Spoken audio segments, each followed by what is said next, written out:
avec une vidéo un petit peu particulière qui me trotte, c'est vrai, dans la tête depuis un petit moment. Donc peut-être qu'aujourd'hui, c'est le jour d'en venir à ce sujet-là. Parce que aussi j'ai eu beaucoup de questions de la part d'abonnés qui très souvent, en fait, c'est une question qui est assez récurrente en fait dans les commentaires. C'est quoi ton métier? Qu'est-ce que tu fais comme métier? Dans la mesure effectivement où c'est vrai que souvent je vous dis j'ai beaucoup travaillé, ou j'ai des horaires de travail qui sont très très longues, etc. Et donc voilà, je pense qu'aujourd'hui c'est peut-être venu le moment de faire cette vidéo. Si j'ai fait cette vidéo aussi, c'est parce que je pense que pour des jeunes qui démarrent dans la vie professionnelle, c'est parfois angoissant effectivement de se dire oh là là, toutes ces années de travail, comment ça va se passer? Aujourd'hui la sécurité de l'emploi elle n'y est pas, c'est relativement précaire. Donc voilà, ce qui me semble intéressant, c'est moi qui suis plutôt donc en fin de carrière et qui est donc ma carrière plus derrière que franchement devant, je vous dis un petit peu le parcours qui a été le mien. Donc pour commencer, effectivement, j'ai fait quelques petites études, pas très très longues, mais effectivement j'ai fait les études après un bac, donc qui était à l'époque donc l'équivalent de la section ES aujourd'hui, qui est économique et sociale. Je suis partie sur une filière qui était une filière en fait administration économique et sociale qui existe toujours, AES. Et donc j'ai fait une première année, pas brillante du tout, puisqu'effectivement je l'ai redoublée cette première année-là, tout simplement parce que en fait je travaillais pas, je sortais beaucoup trop et je ne travaillais pas. Voilà, donc j'ai découvert la vie d'étudiante et c'était un nouveau monde très très très intéressant pour moi. Donc voilà, j'ai pas travaillé. Ceci dit, après il a fallu que j'en assume les conséquences puisque j'étais boursière à l'époque et donc je n'ai plus eu de bourse, donc l'obligation pour moi de rechercher un travail. Donc ça a été le premier vrai pas dans la vie professionnelle, puisque avant j'avais fait essentiellement beaucoup de travaux agricoles en fait. Voilà, je pense que j'ai ramassé tous les fruits, tous les légumes, tous les céréales, enfin voilà, j'ai vraiment fait de nombreuses missions agricoles comme ça chez les fermiers. J'ai passé des excellents moments aussi, parce qu'effectivement ce sont des métiers qui sont durs, mais vraiment on passe des bons moments, surtout quand on est jeune et plein de vie. Donc voilà, donc je me suis retrouvée effectivement à devoir travailler pour redoubler effectivement cette première année et commencer véritablement des études universitaires sérieuses. Voilà, donc j'ai eu l'opportunité en fait de travailler à l'époque chez Flunch. Donc j'étais employée de cafétéria chez Flunch, tout en faisant effectivement toute la suite de mes études, donc mes études que j'ai faites sur Toulouse. Au total, donc sur Toulouse, je suis restée 8 ans, et donc sur ces 8 ans, j'ai pas fait que des études. J'ai poursuivi voilà un cursus normal en administration économique et sociale.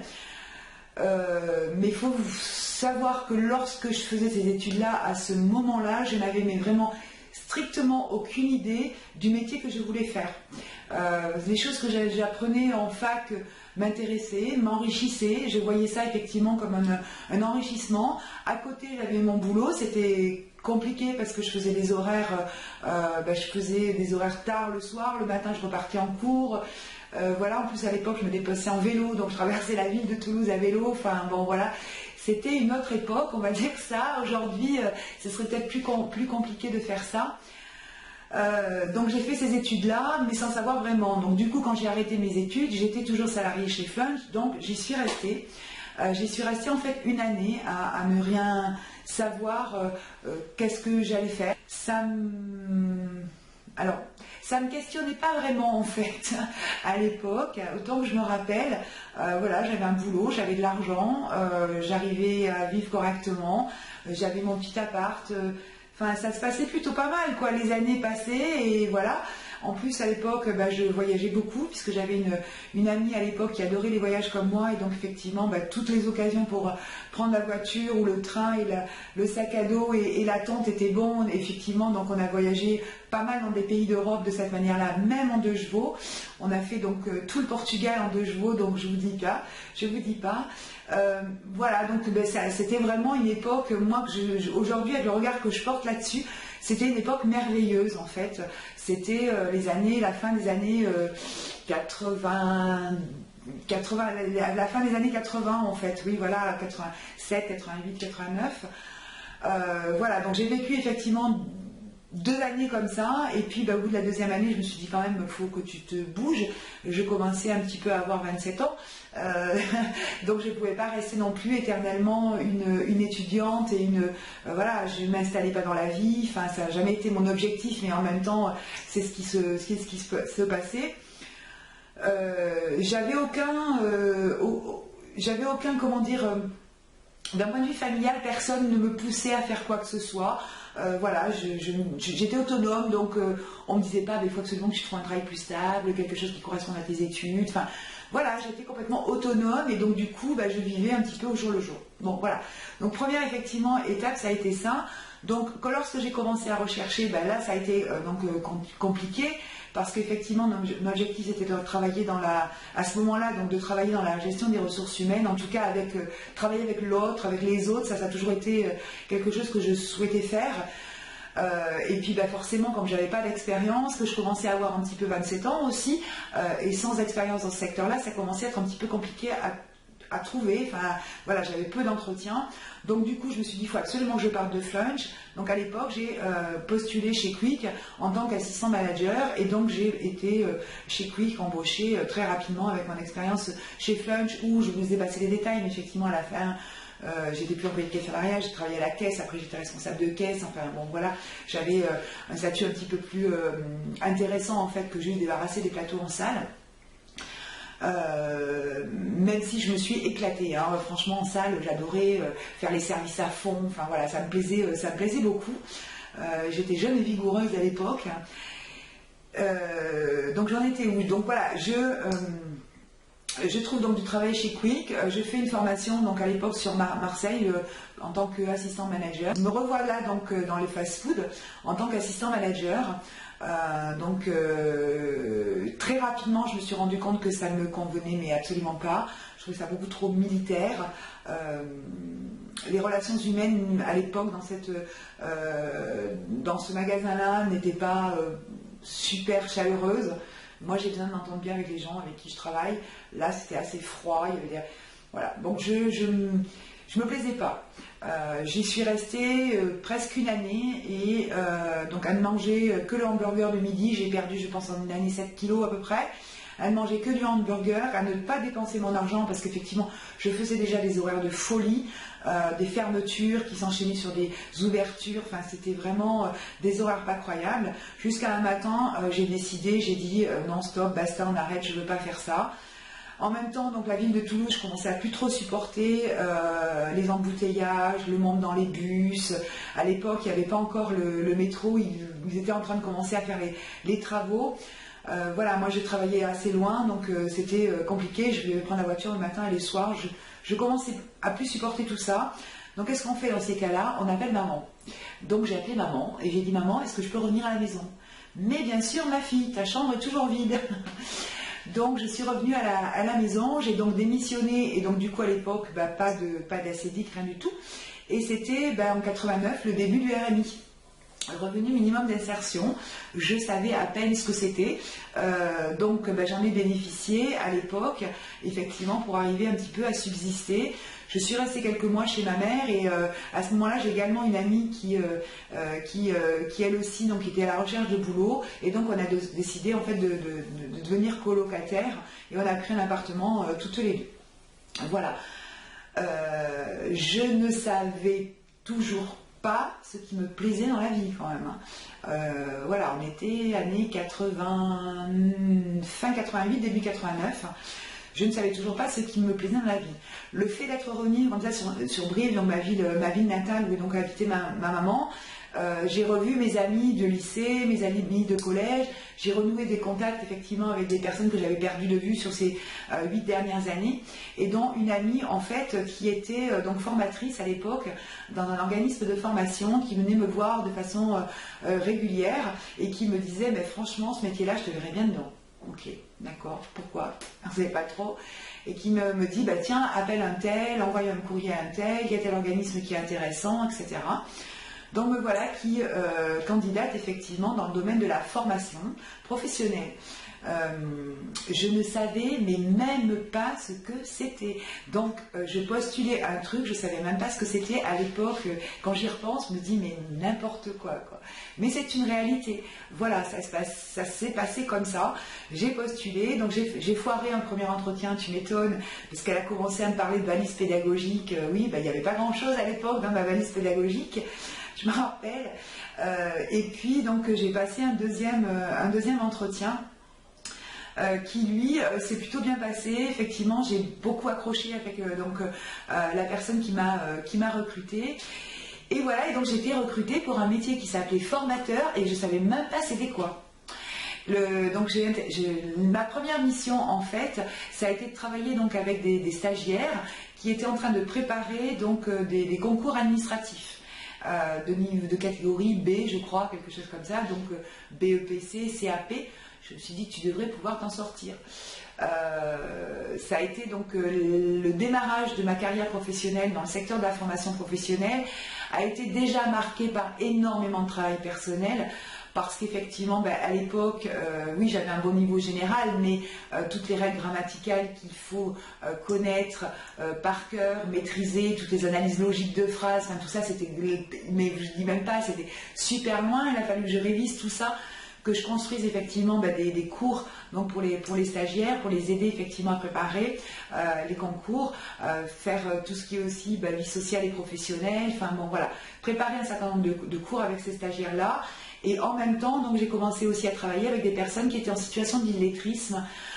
Donc l'illettrisme, c'est en fait des personnes qui ont eu une scolarité, en fait qui ont suivi une scolarité, mais qui ont rencontré de telles difficultés d'apprentissage qu'elles n'ont pas gardé ces apprentissages de la langue française. C'est pour ça qu'en fait elles ne sont pas lettrées, mais donc illettrées.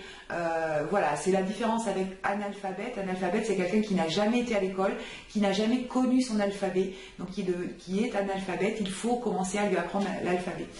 Voilà, donc moi j'ai commencé à travailler, à faire ce travail qui m'a passionnée avec les personnes en situation d'illettrisme, qui étaient illettrées pour de nombreuses raisons. Il y avait des personnes qui étaient issues de la migration, qui maîtrisaient peu la langue, qui avaient été très peu à l'école chez elles, mais qui avaient quand même été lettrées. Donc j'ai découvert de nombreuses cultures. J'ai travaillé avec des femmes qui apprenaient, et des hommes aussi qui étaient là, mais qui étaient super motivés, qui avaient vraiment envie d'apprendre notre langue, de connaître nos traditions, nos coutumes, voilà, et qui me faisaient découvrir la leur. C'était une époque merveilleuse, effectivement. J'ai travaillé dans cet organisme-là.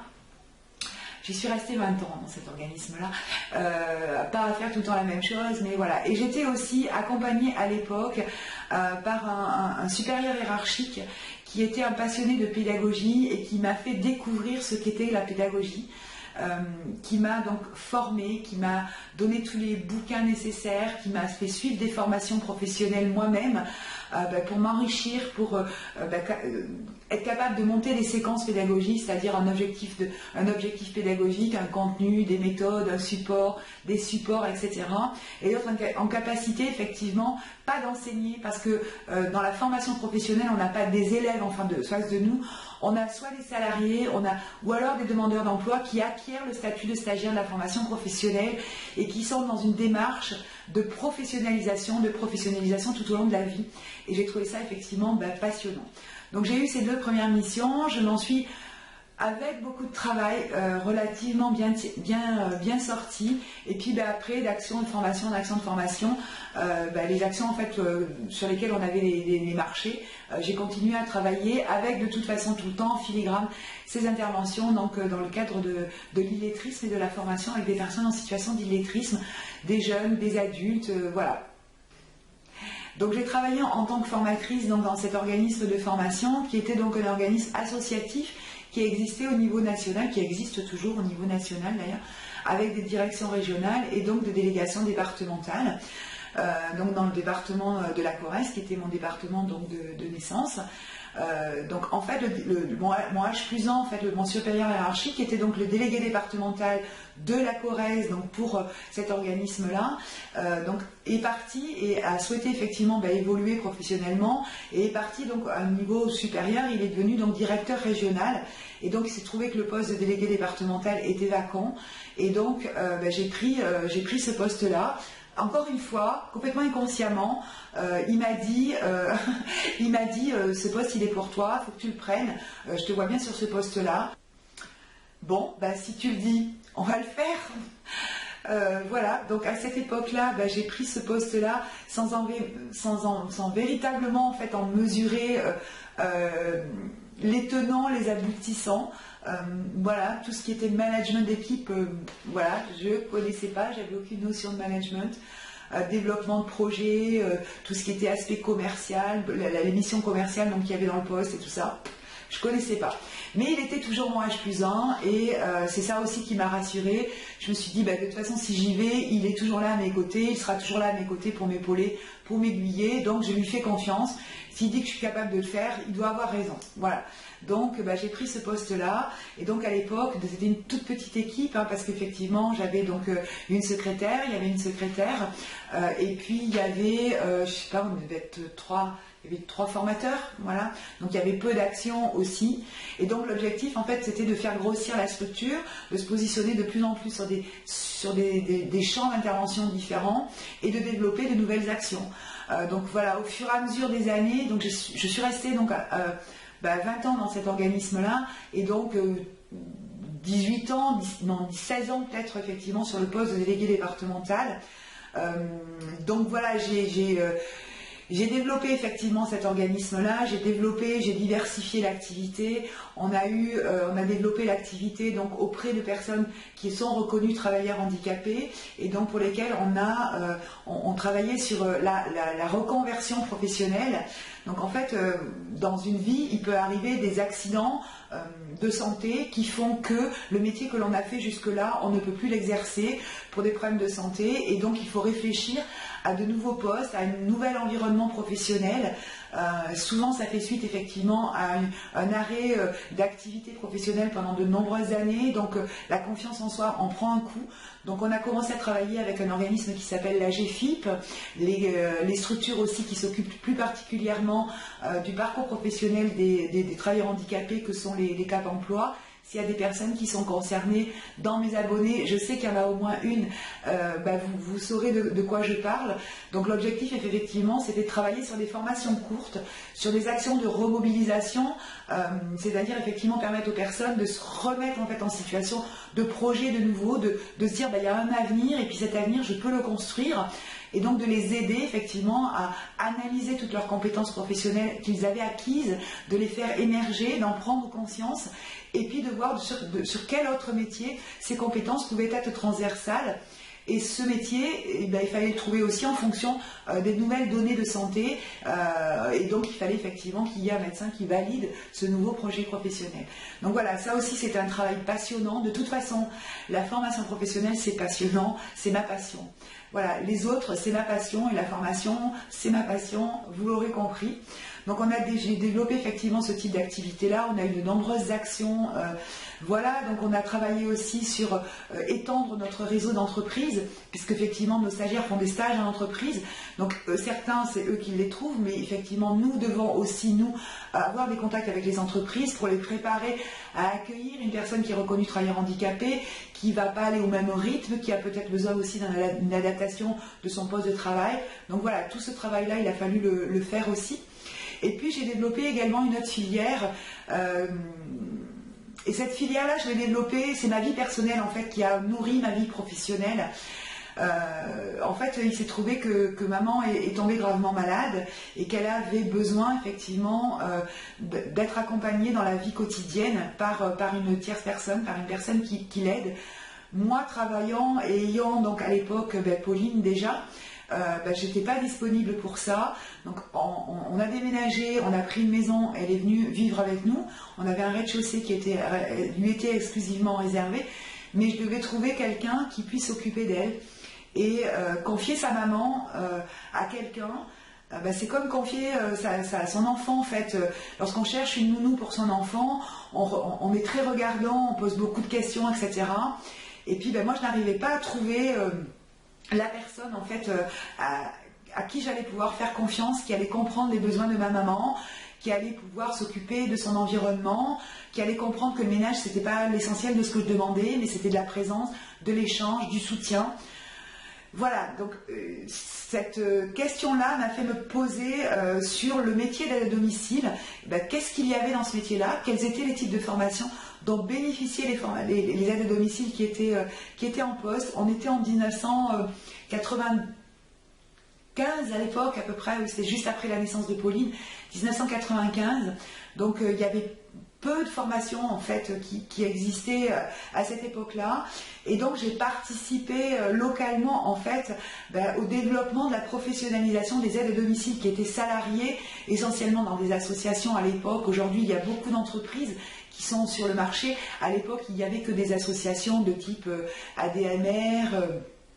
Il y avait quoi? Il y avait Famille Rurale, voilà, des grosses associations locales aussi. Ces deux-là, ce sont des associations nationales. Après, il y en a plein d'associations qui sont plus départementales, voire régionales. Et donc, j'ai travaillé avec les responsables de ces associations-là pour mettre en place en fait des périodes de professionnalisation, amener leurs salariés à se qualifier, à faire des formations courtes sur tout ce qui peut être bientraitance, communication avec la personne, manutention de personnes, voilà, tout ce qui est technique professionnelle que lorsque l'on fait son métier tous les jours, on oublie un petit peu. Voilà, permettre aux salariés de sortir un petit peu la tête de leur métier et de se regarder travailler et donc d'acquérir de nouvelles compétences et surtout qu'elles se reconnaissent comme des vrais professionnels. Parce que ces personnes-là, ce sont des vrais professionnels. Aide à domicile, c'est un vrai métier. Et à l'époque, quand j'ai commencé à bosser dans ce secteur-là, c'était un petit boulot. Voilà, c'était assimilé à des femmes de ménage. Or, c'est pas le cas et encore moins aujourd'hui parce qu'effectivement, les personnes sont la population vieillit. Les personnes veulent rester de plus en plus longtemps chez elles. En plus, il n'y a pas suffisamment de place ou bien c'est trop cher en structure d'accueil collectif pour les personnes âgées. Donc du coup, il faut à domicile des personnes formées, des personnes qui sont qualifiées. Voilà. Et donc j'ai participé à tout ça et j'ai développé effectivement ce secteur-là dans cette entreprise-là, enfin dans cette association-là. Voilà vite fait les grands axes en fait de travail que j'ai pu faire en tant que déléguée départementale. Entre-temps, mon directeur régional est parti de l'association, donc lui aussi a voulu évoluer. Il est parti dans un autre organisme en fait, voilà, en tant que encore plus directeur que directeur. Enfin voilà, il a monté les échelons et il a pris la direction d'un institut régional de travail social. Donc voilà, une belle progression professionnelle aussi pour lui qui le méritait. Et puis donc du coup il a été remplacé et donc là c'est le bas a commencé à blesser, c'est-à-dire qu'effectivement la personne qui l'a remplacé, je ne lui reconnaissais pas de compétences professionnelles. Elle n'avait aucune capacité de management, ni de gestion même. Donc voilà, on partait mal déjà parce qu'effectivement, je ne lui reconnaissais pas de compétences. Donc avec moi, c'est compliqué de fonctionner. Je suis quelqu'un qui est très très difficile à manager, je le reconnais. Mais effectivement, si effectivement on sait me manager, et j'ai trouvé des bons managers, puisqu'effectivement cette personne-là a su me manager, quelqu'un aujourd'hui me manage et me manage très très bien. Voilà. Et j'ai commencé à devenir malheureuse dans mon boulot.